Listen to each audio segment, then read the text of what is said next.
On the edge of an Arabian desert, there lived centuries ago a man whose name was Job. He was a pious and upright man who loved and feared God and turned away from all evil. God, in his goodness, blessed this man with great riches. With his wife, 7 sons, and 3 daughters, he lived in the valley in peace, happiness, and plenty. His vast estate stretched many miles over the plains and into the hills where grazed his countless flocks of sheep. Dotting the landscape in the lowlands, and shaded by giant palms, were the homes of his sons. At the close of each day, it was the custom of the younger members of this happy family to feast at one of their homes. Job, not wishing to impose the gravity of his years upon the festivities, remained at his own home in peace. Job feared that his children, in their worldly pleasures and untold wealth, might forget or turn away from God. By regular hours of worship, he taught his family to share in his righteousness. In the heavenly council, God commended the piety of his faithful servant Job. The adversary, whose mission was to test the faith of the people of the earth, accused Job of being pious because God had blessed him with great wealth and extensive estates and possessions. He declared that if God should take away Job's riches, his piety and reverence would turn to hate. God permitted the adversary to try Job's faith, but warned him not to do bodily harm to Job. So the adversary set forth on his mission. Job was happy, for his children were about him. The days faded into evening, and he looked out on the peaceful land and watched the stars as they came forth in silent procession. He silently glorified the great hand which controls the universe. But there came a day when the adversary struck Job with his wrath. Messengers falling at Job's feet told him of disaster following disaster. His flocks destroyed by lightning, his beasts of burden carried away by plundering tribes, his servants put to the sword, and finally, the death of his sons and daughters by a mighty wind which laid low the homes of feasting and pleasure. Job, in anguish, cast himself upon the ground, laying his forehead in the dust. The adversary watched, ever ready to return to his master with the story of Job's fall from his faith in God. In spite of his misfortunes, Job remained steadfast and continued to worship God. Again the adversary approached the throne, saying, "All that a man hath will he give for his life. Put forth thine hand and touch his flesh, and he will turn from thee." God answered, "He is in thine hand, but save his life." The adversary went forth. Job's suffering was intense. He was banished from the habitations of man. Yet, in his suffering and misfortune, he remained faithful to God, saying, "Shall we receive good at the hand of God and not expect to receive misfortune?" Job, stricken with a never-ceasing torture, sought refuge upon a heap of ashes.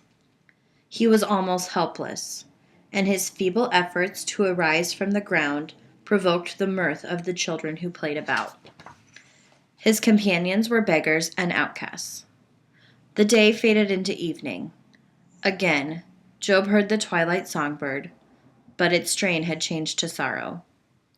He gazed with reverence upon the horizon, streaked with the afterglow of a lowering sun.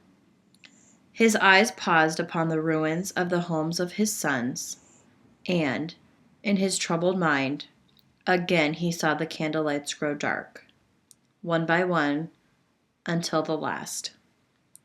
All was darkness, and Job, in the agony of his heart, cried aloud, "Why does God continue life to the wretched who long for death?" As daylight dispelled the gloom, there came out of the east 3 men. They were the friends of his youth, Eliphaz, Bildad, and Zophar. They met by appointment to tell Job of their sympathy, for the story of his misfortune had traveled to the farthermost parts. They sought Job among the outcasts, but knew him not. When at last they found their friend, They looked upon him in great pity and watched with him.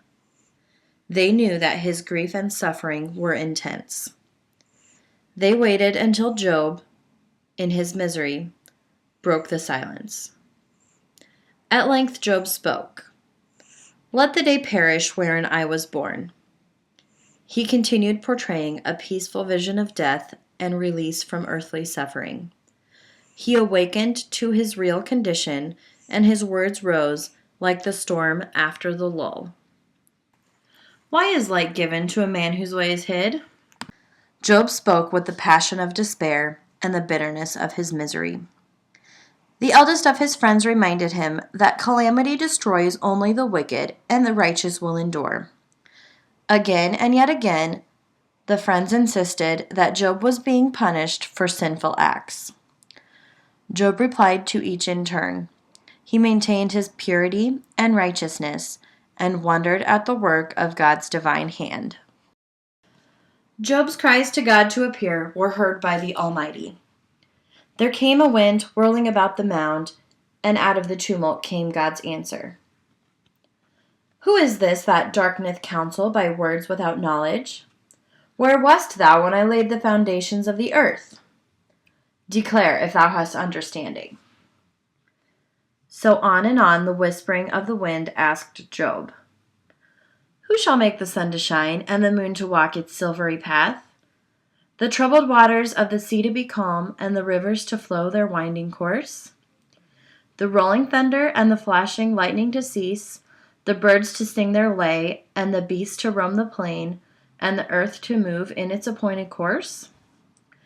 Who shall satisfy the desolate and vast ground with gentle rains, and scatter the east winds upon the earth?" Job heard in shame and answered, "Behold, I will lay my hand upon my mouth. Once I have spoken, but now I will not answer." Again the voice persists. "If thou hast an arm like God, take up the sword and rule the universe. But lay low all that is proud, subdue the forces of evil, and hide the faces of the wicked in darkness." Job answered, "I know thou can do everything, and that no thought can be hidden from thee. Therefore, I have uttered that which I knew not, and I repent in dust and ashes." Then the Lord spake unto Eliphaz, saying, "My wrath is kindled against thee and thy two friends, for ye have not spoken of me the things that are right, as my servant Job hath." Job's righteousness had prevailed. God laid his hand upon him, healed his wounds, guided him to the ruins of his home, and restored to him twice as much of the world's goods as he had before. So Job lived for many years in peace and plenty, as a reward for his steadfastness during the trial by the adversary. The story of Job is a lesson of life. It has been handed down from generation to generation in the sacred writings. Whatever its antiquity, it is as true today as when it was written. The members of this order are just beginning the warfare of life, the trials of human existence. We are going forth on our pilgrimage filled with ambition and hope. All the magic of youth and the joy of life are ours, and our eyes are filled with wondering interest in the world's affairs. We know not what may be written in our book of destiny. There may come a time when, through adversity, we may be tried for our faith in the great Creator of heaven and earth. We may in the years to come be fettered by poverty and toil. Yet in our hearts there should forever echo the remembrance of the trials of Job, his steadfastness to God, and the reward for his righteousness. The sacred book informs us that Job was rewarded with twice as much of the world's goods as he had before, and that other sons and daughters were given to him. But above all, he enjoyed the blissful happiness of the commendation of God for his faith. The closing chapter of the book tells us, "In all the land were no women found so fair as the daughters of Job, and their father gave them inheritance among their brethren." Let it be our purpose so to live that the members of our order will be known throughout the land as true daughters of Job.